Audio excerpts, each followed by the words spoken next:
Hello guys, শুভ সকাল। আশা করি আমরা সবাই ভালো আছেন। আজ সকালটা খুব সুন্দর। আজ সকালে চলে এসেছি পুকুর পাড়ে জল কাটাতে, কারণ কাল থেকে প্রচুর বৃষ্টি হয়, পুকুর ভর্তি হয়ে গেছে। সেই জন্য পুকুরের জলটা কাটিয়ে দিচ্ছি। দেখতে পাচ্ছেন আমাদের চারপাশে আবহাওয়া, এবং বিলে বিলে মাঠে ঘাটেও প্রচুর জল এবং পুকুর ভর্তি হয়ে গেছে, সেই জন্য জল কাটাতে এসেছি। এই দেখতে পাচ্ছেন, এই হচ্ছে আমাদের জমিন। দুপাশে আমাদের জমিন, এবং জমিনে প্রচুর জল, সেই জন্য জল কাটাতে হচ্ছে এবং পুকুর ভর্তি হয়ে গেছে। এই দেখতে পাচ্ছেন ধান রোয়া হয়েছে, চারপাশে জল। কাল থেকে প্রচুর বৃষ্টি হয়, জল দাঁড়িয়ে গিয়েছে।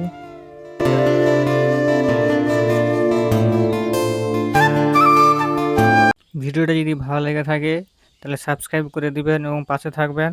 আরও নতুন নতুন ভিডিও পেতে পেজটিকে ফলো করুন।